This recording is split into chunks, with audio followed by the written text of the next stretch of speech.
Hey guys, what's up? It's Tony Paradis. I'm a licensed dietitian and personal trainer, and welcome to the House of Food and Fitness. Today, I'm going to talk to you guys about a physique competition that I did last weekend. And this was my first competition, and for those of you who don't know, physique is, you call it like the cousin of bodybuilding. It's a competition where you're putting on the board shorts and you're going out without a shirt, and you're showing off your muscles and you get judged on it. So it's half sport, half beauty pageant, and basically I want to share with you guys the experiences of it. I'm going to do a series of videos on this. I'm not going to talk about so much on the science behind it or what I did and how you can prepare for your physique competition or your bikini competition or something like that, bodybuilding, if that's something you want to do. I do want to share some of those experiences that could have the practical application of it, but I took some notes here. Basically, I want to talk more about the psychology that I experienced behind it, my feelings, and just overall my experiences. So a lot of empirical observation here, and kind of some of those in-between things that this in between the daily grind of the training and the nutrition and all that kind of stuff. So let's get to it. First of all, today I'm going to talk about why I did this competition. I'm going to give you guys an overview of kind of some stats and starting and ending, and then I want to touch a little bit on the training that I did, the type of training that I will continue to do, and we'll leave the door open for some other things that I'll talk about in subsequent videos. So first of all, as an overview, I bulked up last year and I got up to 170 pounds, which is the heaviest that I've ever been. Okay, 5'8", and I have always been kind of on the lighter end of the scale, and 170 pounds is the absolute biggest that I ever got. And starting on February 1st is when I decided that I wanted to do the show, and I decided to cut down from there. So why did I want to do the show? Well, first of all, I was the heaviest that I ever was, so of course I wanted some motivation to get down to an acceptable level of body fat. So why? 3 reasons. Number one, this is something that I've always wanted to do. I'm not sure about a lot of you guys, but when you start getting into bodybuilding and into taking care of your physique and that sort of stuff, sometimes you look up to certain bodybuilders and things like that, and it sounded like to me that eventually this would be a lifestyle and a habit that would lead to that sort of goal. Number 2 is why I wanted to do this is that competition motivates me. I'm very intrinsically motivated, but I'm also very extrinsically motivated by the idea of competition. And I found this out by doing my first few strength training competitions earlier in the year, and I found out that having that deadline in mind was very, very motivating for me, and it gave me a sense of purpose behind my training. And it worked for powerlifting. I figured, hey, why wouldn't it work for a bodybuilding or physique competition? So, and that did help a lot, and I'll talk more about that as I make more of these videos.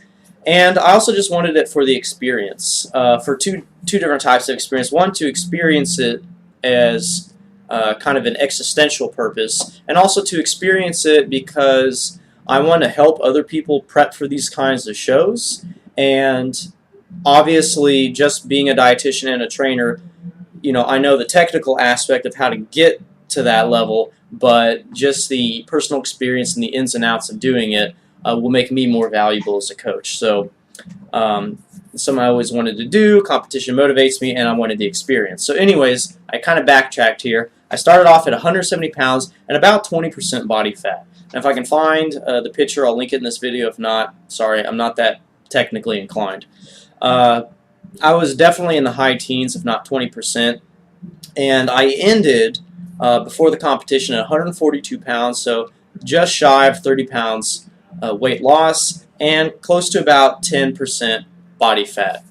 Maybe a little more, maybe a little less, but around that 10% range, which I didn't reach my goal. I wanted to get to 8% body fat to do this show, but we'll talk about that later and kind of how to time your weight cutting and all that sort of stuff. As far as lifting, I was able to maintain my lifts for the most part. I did change up the style of my routine a little bit, but as far as one example, my bench press, at 170 pounds, I had a 240-pound, 1 rep max bench press. And after cutting and getting down to about 145 pounds, I tested my bench press again, and I was able to do 235. So I only lost 5 pounds of strength on my bench press. So for the amount of weight that I lost, it moved up my relative strength. I'm now benching 160% of my body weight. So I'm pleased with that. Okay, so let's transition and talk a little bit about the training. Also, overview. I got 7th place out of my competition. There were 8 competitors, so I didn't do well at all, but that was not my expectation getting into the show. I just wanted it for the experience. I didn't know how things were going to go. I messed up my tanning. I wasn't as prepared as I wanted to be, but I got that experience that I needed. So, no hard feelings. As a matter of fact, I'm even more motivated now to do better if I do decide to do a show in the future. But talking about training, I want to end with talking about this and try to keep on task here because I have other things I want to talk about, like I said, for other videos. So I first started off strength training, and that has been my bread and butter for the past few years, at least in my weight training hobby or career, if you want to call it that. Strength training is just something that's always appealed to me, and I just like training in the lower rep range.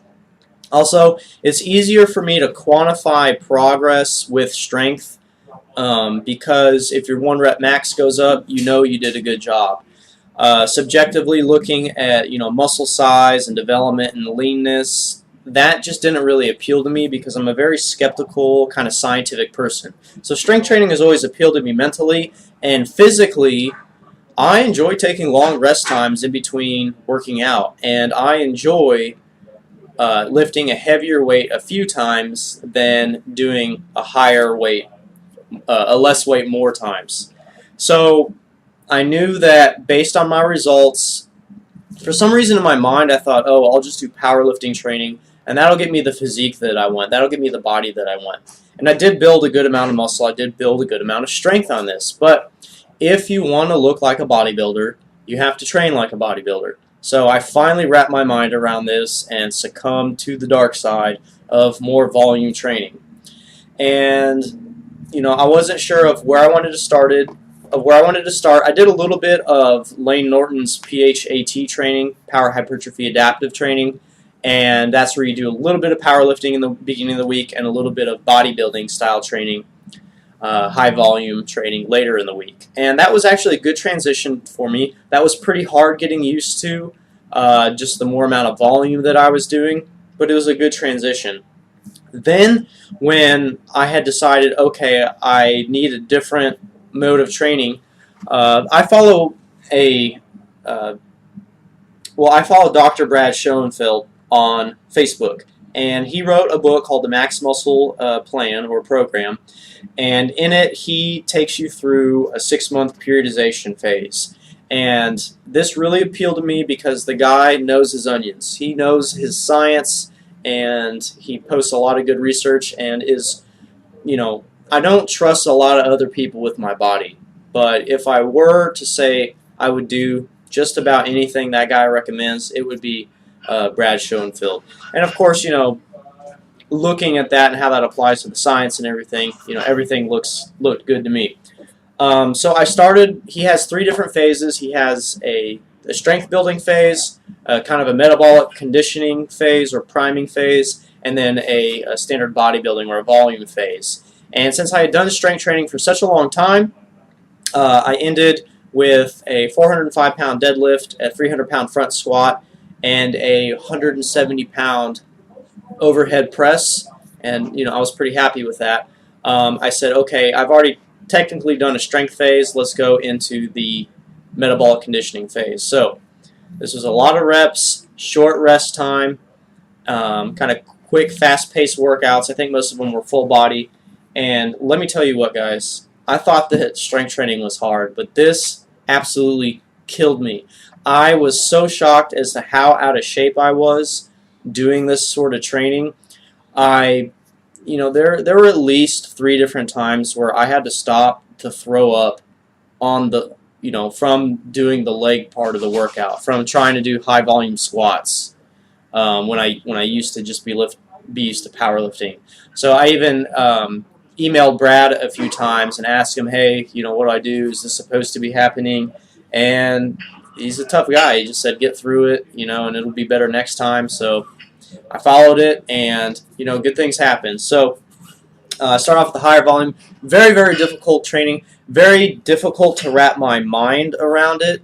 And I'll talk a little bit more on that. I did start. One thing he does have you do in his programs that I haven't done before on a structured level is doing deloads. And so deloading is where you back off on the amount of weight that you lift, on the volume that you do, and basically give your body kind of an active rest. And I found this very helpful for me both mentally and physically. I'm not sure of what the standard protocol is doing this on a deficit, but keep in mind this was a 30-pound weight loss over the course since February to June, the beginning of June, and so I often felt like my body needed a break. So training on a deficit, if I could do it again, I would say next time I want to train. I want to build up the volume of my training. I want to work into a bodybuilding style format while I'm eating more calories so that I can get used to it physically and mentally a lot easier than you're already drained on a cut. It's already difficult, and to start just increasing volume then, it was hard to do. So I welcomed the deloads, and I often found that backing off the throttle a little bit, I was able to come back that next week and do a lot better in my lifting. I also started running near the end of my cut. I started off, I finished my bulk well over 3,000 calories. I was eating about 3,500 calories a day. And near the end of my cut, I was eating about 1,700 calories. And I was still averaging about a pound a week. But once I got down to around 2,000 calories, I really, really didn't want to cut calories anymore, so I decided to start doing more cardio. So I finally got into running. Not a lot, just about 2 miles at a time, maybe 2.5. And I have to say that I've always avoided running. I just don't like the idea of it. I don't like the way that marathoners look. To me, a pro marathoner looks like a hungry skeleton escaping the hospital. Okay, I like that sprinter physique. I like the the weight training physique. I'd rather look like a big fat power lifter than I would a marathon runner. And I know I'm not like a really big guy, to begin with or anything like that, but I mean, I certainly don't want to get any skinnier. So it took me a while to wrap my mind around running, but I knew that I absolutely had to do it in order to continue on my cut. And guess what? Even though I was kind of at that point where I had to do it, I started enjoying it. And so now, after the fact of my competition, I'm continuing to run. I'm doing it a little bit more frequently now, 3 times a week, and I've been able to take my 12-minute mile time, which is absolutely horrible, and I've cut that down to, I ran a comfortable 7-minute mile after leg day this Wednesday, 2 days ago, and I was quite pleased with that. I'd like to be able to run a 6-minute mile. We'll see how long that takes me and what kind of training focus. As long as it doesn't interfere too much with my squat and deadlift, I'll be game for it. Okay, so along the lines also with training is, I want to talk about the mentality of training. Training can get very, very hard when you're trying to push yourself on a new program, when you're trying to accumulate volume when you haven't done that before, and especially when you're in a caloric deficit. So the deload was very important for that for me. And mentally, leg day was the hardest day for me. Now, I've always been the kind of person where I hate to see people that look like light bulbs, really big, upper body, and then just toothpick legs. So I've always trained legs my hardest and with the most intent, and probably because of that, I am a little bit lower body dominant. which kind of sucks because with a physique competition, um, you're wearing board shorts, so you can't show off your quads, your hams, or your glutes that much. But so that kind of played into my disadvantage. But I've always trained legs really, really hard, and I have a love-hate relationship with legs. And I was doing a lot of front squats near the end of my program, and I absolutely hate front squats. Like, I don't like the way they feel; they're uncomfortable. And I was doing 3 sets of 10, trying to take it as close to failure as possible, and on 1,700 calories. It was just a horrible experience. But also, I felt the most proud when I got done with it because I trained really, really hard. So I enjoyed my upper body day, especially pulling movements. Leg day, I don't enjoy as much, but I get the most serious about it. And I really go in with a mission just to smash the weights, get in and get out, and not throw up. That was my goal for leg day. So there were times where I really didn't want to do it, but having a training partner helps, and having somebody push you. So mentally, there are going to be days that you don't want to train. You just got to go in and you got to do it. And that's all I have to say about that. I don't have any tricks other than just go in and do it. And so what do I want to do for the future? I'm still going to follow Brad Schoenfeld's plan. I've been writing my own programs for a long, long time. Mentally, just having somebody else do a program for you is nice because you're not constantly trying to change the program and tweak it. You can just follow the program and see how it works. And, of course, I'll tweak it in the future according to what I think my body needs and the results that I get. Also, I've never really been that much into bodybuilding, and so he's an expert on it. So anyways, that's why I'm doing it. So right now, I'm in his strength phase, which of course I'm enjoying. I'm doing my squats, bench, deadlift, overhead press, kind of a modification of a 5-3-1 style program. And I'm watching all my lifts go up again. I'm getting that objective results, and so I'll be doing that for the next 2 months. And then transitioning into the metabolic adaptation and powerlifting phase. So that's kind of an overview of my training. Started off strength training. This is really my first year in, about 8 years of weightlifting to dial in the diet and focus on bodybuilding training at the same time. I've never dialed in my diet and done bodybuilding on a caloric surplus, so I'm really motivated in my diet. I'm tracking all my calories. I'm tracking my macros. I'm really motivated to see where that gets me in the next 6 months. But for right now, I'm building up strength because I just spent the last about 4 months doing a hypertrophy phase, and mentally and physically, I just need a break from that. Training with a higher volume is a lot different. Oh, and here's one point I wanted to touch on that I didn't get to was training to failure, like really physical failure on a powerlifting program is much different than training to failure on a bodybuilding program. Now, I don't recommend training to failure all the time. I did do that in the last month of my workout where I just constantly trained to failure because I knew I was going to do a deload before then and really smash my body, and my lifts ended up tanking the last week because I was just fried.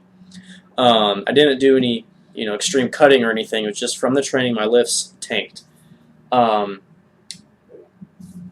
Here's the thing with when you train a rate of perceived exertion or an RPE of 8 or 9, you may think that you're training to an 8 or 9 RPE, but I recommend that if you're not used to a higher volume training, of having a few weeks where you do take every set to failure. Okay, it'll be okay for a few weeks because when I was doing Brad's plan, I thought that I was training to an RPE of 8 or 9, but then when I started actually training to failure on purpose, I realized that I was holding back on an extra rep or two during the training. Not that it had a huge effect, but I could have been training a little bit harder. I just wasn't used to it. I didn't know what to expect, and so in order to train yourself just shy of failure, which is what I normally recommend for a normal style of training, is go ahead and take a few sets to failure so that you know exactly what's going on and you can adapt your program beyond that. I plan on continuing running along with my powerlifting training. I just enjoy it now, and I want to take care of my heart. And I just like it now. It's relaxing, and I think that if I focus on speed and sprinting, that it may actually benefit my weight training, and is just a different type of exercise. I never thought that I would be into it, but I am. We talked about the mentality of leg days, mentality of training when you're in a deficit. You just got to get through it, and then for the future, we talked about my plans. So guys, next time I'm going to talk more about the diet. I'm going to talk more about body image, judging yourself when you're cutting. I'll talk about progress, psychology, and my experiences. All those things that I promised I'd talk about. Today I just wanted to focus on training, why I started this show, and basically an overview. So my next videos I'll try to make shorter. I was a little bit excited to do this one. So guys, stay tuned. We'll talk more about my experience with getting ready for my first physique competition, and I'll be happy to share that with you guys as well. So check out my website. I'll link that down below at foodandfitnessonline.com. I'm a dietitian and a personal trainer. Thanks for checking out the House of Food and Fitness. And guys, stay tuned. And like my Facebook page. That'll come up right after this video. So next time we'll get to the rest of that. And I think I've drawn out this conclusion long enough. So peace out.